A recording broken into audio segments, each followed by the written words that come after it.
Ni?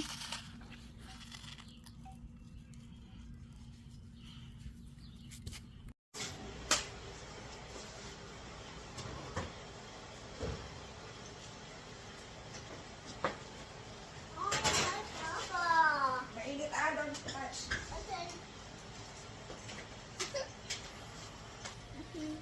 Guys, yung itlog, pinagbalatan ng egg. Kasi maraming uod yung ating tanim, guys. Wag abe. Ito na, guys. Yung balat ng itlog, sinunog ko muna para madurog ng madurog. Saka natin ilalagay sa mga puno ng ating mga tanim kasi maraming uod, guys. Ano yan?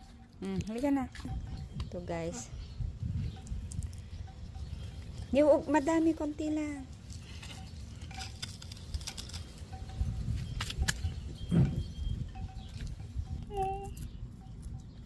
Ito.